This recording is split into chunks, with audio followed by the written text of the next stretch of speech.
Plasmids can be good cloning vectors because they carry an origin of replication and are therefore able to replicate independently within a cell.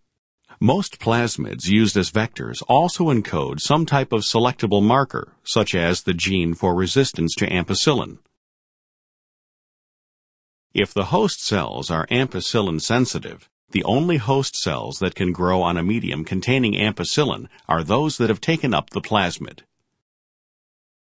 Vectors must also have a small sequence of base pairs that can be recognized by a restriction enzyme. When this enzyme opens the circular plasmid, foreign DNA can be incorporated. When the plasmid vector and foreign DNA are both cut with the same restriction enzyme and mixed together, not all molecules will join to form recombinants. Some vector molecules will reanneal without incorporating foreign DNA. To identify cells that contain plasmids that have incorporated foreign DNA, a second marker gene is needed on the vector. This second marker contains the restriction enzyme site within its nucleotide sequence.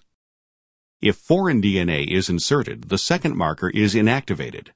This is referred to as insertional inactivation.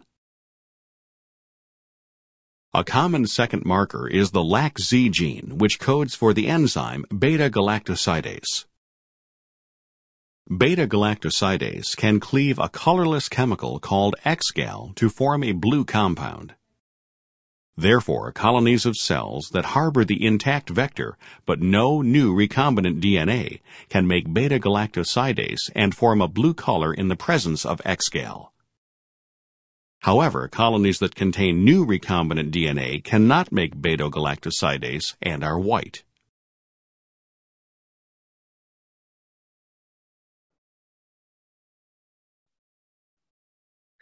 আজ আমরা যে বিষয়টা নিয়ে আলোচনা করব সেটা হচ্ছে proteomic approaches to the cloning of plant genes. তুমি যদি কোনো প্লান্ট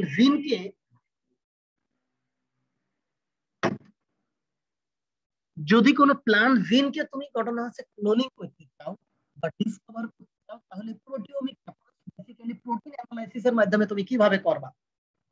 এখন প্রোটিন অ্যানালাইসিসের ক্ষেত্রেও আমাদের মূল যে জিনিসটা কয়েকটা প্রসিডিওর এখন বেসিক্যালি স্যাম্পলের সোর্স অনুসারে মূলত ডিপেন্ড করবে যে আমরা কিভাবে এটাকে অ্যানালাইসিস করব, কিভাবে ডিসকভার করব, কিভাবে ক্লোনিং করব। এখন এই জায়গাটায় যে জিনিসগুলো আমি আপনাদের একেবারে মানে ধরে নেন যে ফার্স্ট সেমিস্টার সেকেন্ড সেমিস্টারের মতো খাঁটি বাংলায় আপনাদেরকে একটু বলি।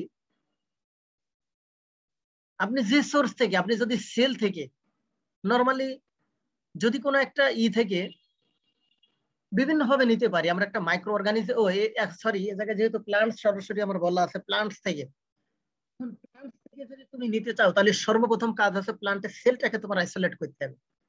এখন সেল থেকে তুমি প্রোটিন কিভাবে আইসোলেট করবা? আমরা জানি যে একটা সেলের ভিতরে কিছু কিছু অর্গানিল থাকে, বাংলায় বলি অঙ্গাণু, যে অঙ্গাণুগুলোর মধ্যে সাধারণত কি থাকে? প্রোটিন থাকে। এখন প্রোটিন বিভিন্ন ধরনের তোমার মানে টার্গেটিং এলিমেন্ট, তোমার ইনঅর্গানিক কনস্টিটিউয়েন্টস সাধারণত থাকে। জাস্ট এক্সাম্পল হিসেবে যেমন নিউক্লিয়াসের মধ্যে প্রোটিন থাকে, আপনারা জানেন নিউক্লিয়াসের মধ্যে আমরা সাধারণত জানি কি থাকে? ক্রোমোজোম থাকে। এখন এই যে ক্রোমোজোম, এই ক্রোমোজোমটা সাধারণত তিনটা জিনিস দ্বারা গঠিত হয়, যার একটা হচ্ছে আমার কি ডিএনএ, একটা আরএনএ, আর একটা কি থাকে? প্রোটিন থাকে। এখন এই যে প্রোটিনটা সাধারণত দুই ধরনের থাকে, একটাকে আমরা বলি কি বেসিক, আর একটা আছে কি তোমার অ্যাসিডিক এবং বেসিক প্রোটিন, যাকে আমরা অন্যভাবে বলতে পারি যেমন হিস্টোন আর নন হিস্টোন প্রোটিন হিসেবে আমরা সাধারণত বলি। এখন ধরে নাও যে যদি আমরা চাই যে একটা প্লান্টস থেকে প্রোটিন আইসোলেট করব, তাহলে এই প্রোটিন নিয়ে অ্যানালাইসিস করবো। আমরা কি করব? প্রথমে ঘটনা আছে, ধরে নাও একটা সেলকে ব্রেকডাউন করব। ব্রেকডাউন করার পরে সাধারণত আমরা অন্যান্য যে এলিমেন্ট গুলো, তোমার সেল ওয়াল বলো, তোমার এক হচ্ছে সেল ওয়াল বলো, সেল মেমব্রেন বলো, তোমার অন্যান্য সেলুলার অর্গানিল গুলো সব সেপারেট যখন হয়ে যাবে, তুমি সেগুলোকে সেপারেট করে ফেলবো। ফেলার পরে এই প্রোটিন আছে যে সাধারণত অর্গানিলটা, সেই অর্গানিলটাকে তুমি আইডেন্টিফাই করার পরে তাকে ব্রেকডাউন করলে, এখন ব্রেকডাউন করলে তুমি নিউক্লিয়াসকে ব্রেকডাউন করলে নিউক্লিয়াসের অন্যান্য চারটা এলিমেন্ট, যেটা নিউক্লিয়ার মেমব্রেন বলো, নিউক্লিয়ার পোর বলো, নিউক্লিওলাস বলো, আর আছে নিউক্লিওপ্লাজম বলো, এই চারটা তখন সেপারেট হয়ে যাবে। হওয়ার পরে শুধু কি ক্রোমোজোম। এখন এই যে ক্রোমোজোমটাকে যখন তুমি ব্রেকডাউন করবা, করার পরে তুমি কি পাবা? ডিএনএ, আরএনএ আর প্রোটিন। তুমি ডিএনএ দিয়ে সাধারণত কি করবা? ডিএনএ এনজাইম দিয়ে সাধারণত ডিএনএটাকে তুমি রিমুভ করে ফেলবা। আরএনএ এনজাইম দিয়ে তুমি কি করবা? আরএনএটাকে রিমুভ করবা। করার পর তুমি যে প্রোটিনটা পাইলা, এখন এই প্রোটিনটাকে তোমাকে অ্যানালাইসিস করতে হবে। কিসের জন্য? তোমার ঘটনা আছে এই জিন, এই প্রোটিওমিক অ্যানালাইসিসের মাধ্যমে সাধারণত তুমি কি করবা?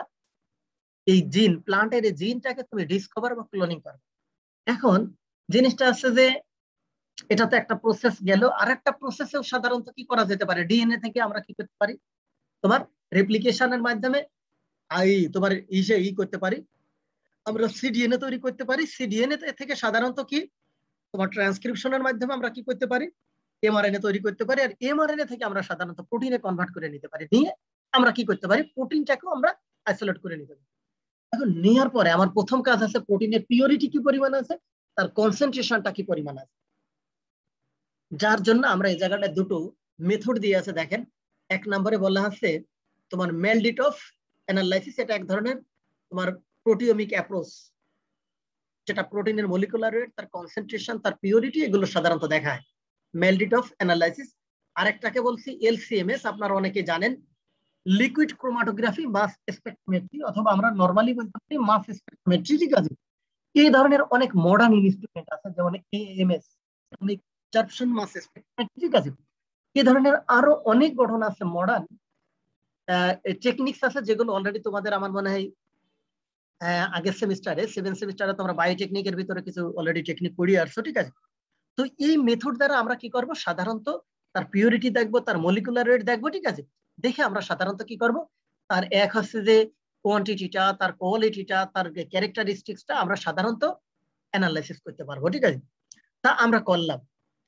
করার পরে আরো কিছু স্পেসিফিক মেথড আছে, নিচের দিকে দেখেন লেখা আছে, the protein homogenate can be subjected to a variety of proteomic approach such as, আমরা এই যে প্রোটিনটাকে যখনই আমরা জিনোমিক লেভেল পর্যন্ত আমরা ঘটনা আছে, ধরে নাও জিন আইসোলেশন বলো, ডিসকভার আমরা করতে চাই, তখন আমরা স্পেসিফিক কিছু ঘটনা আছে, একেবারে মডার্ন কিছু টেকনিক আমরা ঘটনা আছে ইউজ করতে পারবো, যেটা সাধারণত তোমার এক নম্বরে লেখা আছে, দেখেন, 2 ডাইমেনশনাল জেল ইলেকট্রোফোরেসিস। আমরা যে ইলেকট্রোফোরেসিস পড়ছি, এই ইলেকট্রোফোরেসিসের মধ্যে সাধারণত তোমার যেমন 2 ডাইমেনশনাল মেথড আছে, 2D ডিফারেন্সিয়েশন ইন জিন ইলেকট্রোফোরেসিস আছে, লেভেল ফ্রি প্রোটিওমিক্স আছে, আইসোটোপ কোড অ্যাফিনিটি ট্যাগিং একটা মেথডস আছে, various isotope labelling method use for quantitative protein analysis আছে। এটার সাথে আরো মেথড আছে, যেমন যেমন TRAQ and TMT, isobaric tag, exploited for quantitative proteomics। এই যে এই জায়গায় আমরা 5টা মেথডের নাম বললাম, উপরে অলরেডি আমরা দুটো মেথডের কথা বলছি, যার মধ্যে এক আছে কি মেলডিটফ অ্যানালাইসিস, সাথে যেমন এলসিএমএস অর এমএস অ্যানালাইসিস। এটার সাথে আরো নিচে আরো 5টা মেথড আছে। আপনাকে যদি পরীক্ষায় দেওয়া হয় যে প্রোটিন এই তোমার প্রোটিওমিক্স অর্থাৎ প্লান্টের জিন ক্লোনিং বা ডিসকভারের জন্য আমরা কি কি ধরনের প্রোটিওমিক অ্যাপ্রোচ আমরা ইউজ করতে পারি। ঠিক আছে, আপনারা উপরের দুটো আর এই 5টা, এই জাস্ট 7টা মেথডের একটু নামটা লিখবেন। এখন এই মেথড গুলো কিভাবে ইউজ করব, কি কি, ঠিক আছে, এই ধরনের একটা বোর্ড গাস্টার দিয়ে আছে, প্রোটিওমিক অ্যাপ্রোচেস প্লান্ট জিন ক্লোনিং, এন্ড জিন ক্লোনিং করার জন্য আমরা কিভাবে করব। এটা মূলত তোমাদের পরীক্ষায় আমি দেব না, এই এত বড় ফিগার, এটা তোমাদের আয়ত্তে সমস্যা হবে, তুমি পারবা না। কারণ আগামী মাসের শেষের দিক যদি তোমাদের পরীক্ষা থাকে, ওভারঅল তোমাদের প্রিপারেশন নিয়ে খুব একটা টাফ হবে, খুব হার্ড হবে তোমাদের জন্য। তো এত বড় একটা ফিগার, এটা তোমাদের প্র্যাকটিস করতে খুব ঝামেলা হবে, যার কারণে আমি দেব না। কিন্তু আমি জাস্ট একটু তোমাদেরকে এই প্রোটিওমিক অ্যাপ্রোচেসের মাধ্যমে ঘটনা আমরা কিভাবে মূলত তোমার জিন ক্লোনিং করতে পারি, এটা আউটলাইন সম্পর্কে আমরা একটা আলোচনা করি। সেটা হচ্ছে 1 নম্বরে একেবারে শুরুর দিকে যে জিনিসটা লেখা আছে, দেখো, মেটাবলিক লেভেলিং। আমি আরো ফিগারটা একটু বড় করে দিই। মেটাবলিক লেভেলিং বলে যে জিনিসটা বলা হচ্ছে, তারপরে দেখো এই সাইডে লেখা আছে এই মেটাবলিক লেভেলিংটা সাধারণত কিভাবে করা হয়। যার যে জিনিসটা বলা হচ্ছে N level plants, K NO, NH2, NH3, tissue 1, tissue 2।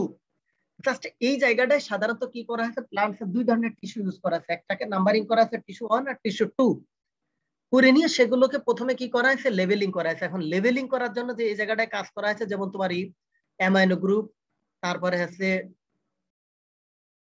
মানে এক হচ্ছে যে NO2, NH4, NH3, ঠিক আছে,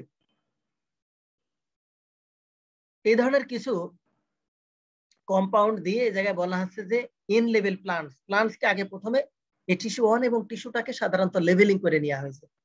তারপরে যে জিনিসটা বলা হচ্ছে সিমিলারলি এপারেও দেখো তোমার লেভেলিংটা করা হয়েছে, টিস্যু 1 এবং টিস্যু 2 কার্ডটাকে ইন্ডিভিজুয়ালি লেভেলিং করা হয়েছে। তারপরে বলা হচ্ছে টিস্যু অ্যান্ড হোমোজিনেট, এই যে টিস্যুটা, এই টিস্যুটাকে গঠন আছে হোমোজিনেট করা হয়েছে। আমরা হোমোজিনেটের অলরেডি বিভিন্ন টেকনিক গুলোর নাম বললাম, যেগুলো তোমার এই যে 2D জেল ইলেকট্রোফোরেসিস, তারপরে অন্যান্য যে মেথড গুলো। তো এই জায়গাটাতে এসে এই যে আমরা প্রথমে লেভেলিং করা হলো, ধরে নাও আগে সেলগুলো নরমালি একটা ছিল, যে কোনো একটা স্বাভাবিক ফর্মে ছিল, পরবর্তীতে এগে লেভেলিং করার পরে একটাকে দেখাচ্ছে গ্রিন কালার দেখাচ্ছে, একটাতে গ্রিনের সাথে দেখো পার্পল কালার দেখাচ্ছে, ঠিক আছে।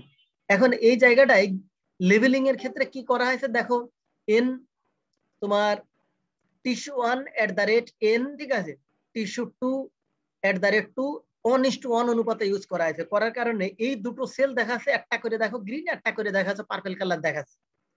পরবর্তী স্টেপে যে জিনিসটা এই জায়গাটা বলা হচ্ছে, একদিকে চলে যাচ্ছে 2D জেল ইলেকট্রোফোরেসিসের মাধ্যমে অ্যানালাইসিসের একটা বিষয়, একটা যা বলা আছে 2D তোমার ডাই এই 2D differential in jail electrophoresis, DIEG বলা হচ্ছে, যেটা এই একটা মেথড বলা হচ্ছে। অন্যদিকে বলা হচ্ছে in solution trypsin digestion for other enzyme, এই জায়গাটায় এই সেলটাকে ট্রিপসিন দিয়ে ডাইজেশন করে ব্রেকডাউনের মাধ্যমে ঘটনা হচ্ছে, কি করা হচ্ছে এই জায়গায় তোমার এই সেল থেকে H2, যেমন হাইড্রোজেন H216, ফিগারটা একটু বেশি ছোট করা হয়ে গেছে, জাস্ট একটা আইসোটোপের মতোই মনে হচ্ছে, H2O16 ডাইজেস্ট করে একটা সেপারেট করা হয়েছে, আর একদিকে করা হয়েছে ইন H218 এনজাইমেটিক লেভেলিং, এই জায়গায় এনজাইমেটিক লেভেলিং ও করা হয়েছে। অন্যদিকে যে কাজটা করা হয়েছে, তোমার একটা জিনিস খেয়াল করো, এই দুটোর পরে এবার চলে যাচ্ছে তোমার নিচের দিকে, এদিকে যাচ্ছে কেমিক্যাল লেভেলিং, দুই ভাবে করা হয়েছে, এক হচ্ছে ফ্লুরোসেন্ট ট্যাগিং এর মাধ্যমে করা আছে, অ্যাফিনিটি ট্যাগিং এর মাধ্যমে করা আছে, দুই ভাবে লেভেলিং করা আছে। এই লেভেলিং গুলো তোমার একদিকে সরাসরি তোমার যে কাজটা করা আছে সেটা আছে 2D DIG মেথড ইউজ করা আছে, আর একদিকে লেভেলিং এর পরে ইউজ করা আছে। করার পরে এই জায়গা থেকে যেমন তোমার টিস্যু 1 থেকে টিস্যু 2 থেকে কোয়ান্টিফিকেশন করা আছে, কোয়ান্টিফিকেশন করে ফাইনালি করা আছে in gel trypsin digestion or other enzyme, যেটা এদিকে শুরুতে করা হলো সেটা আছে এতগুলো প্রসেস মেনটেন করার পরে এটা করা হচ্ছে। এরপরে আসছে কি, এটা আইডেন্টিফিকেশনের আর একটা ইস্যু। আর আরেকদিকে যেটা যাচ্ছে সেটা 2DEDIG এই মেথডের মাধ্যমে ঘটনা আছে, যে তোমার এই জায়গা থেকে এক হচ্ছে ফ্লুরোসেন্ট ট্যাগিং এর মাধ্যমে সাধারণত যেটা করা হলো, এই ট্যাগিং এর এগুলো সাধারণত তোমার এই জায়গাটায় তোমাদের খেয়াল আছে কিনা, আমরা থার্ড সেমিস্টারে যেমন পড়ছিলাম, এক হচ্ছে যে ডিএনএ চিপস বা ডিএনএ মাইক্রো অ্যারে পড়ছিলাম, যেটা এই এই দেখো একটা সলিড ম্যাট্রিক্স এর উপরে সাধারণত কি করা হয়েছে, ডিএনএ স্পট গুলো, এই যে স্পট গুলো সাধারণত এই জায়গাটায় তোমার দেওয়া হয়েছে, দিয়ে নিয়ে গঠন আছে, এটা মাইক্রোস্কোপিক অবজারভেশনের মাধ্যমে সাধারণত কি করা হবে, এই জায়গায় এক্সপ্রেশনটা তোমার এই জায়গাটায় গঠন আছে, যে ট্রান্সফরমেশনটা এই জায়গায় তোমার আইসোলেশনটা প্রপারলি হয়েছে কিনা, এই জিনিসটা অবজারভেশনের জন্য তোমার এই কোয়ান্টিফিকেশনের আগ পর্যন্ত এটা করা হয়েছে। দেখো অন্যদিকে একটা করা হয়েছে সরাসরি বলা আছে, দেখো ইন সলিউশন ট্রিপসিন ডাইজেশন আর আদার এনজাইম থেকে ওই ICAT আর একটা মেথড আছে, ওই জায়গাটা ইউজ করে টিস্যু 1 টিস্যু 2 থেকে তোমার একদিকে আছে অ্যাভিডিন অ্যাফিনিটি ক্রোমাটোগ্রাফিক মেথড ইউজ করে ম্যালডিডফ অ্যানালাইসিস, এবং ঘটনা আছে তোমার LCMS এর নিচের দিকে চলে এসে সেটাকে কোয়ান্টিফিকেশন করা আছে।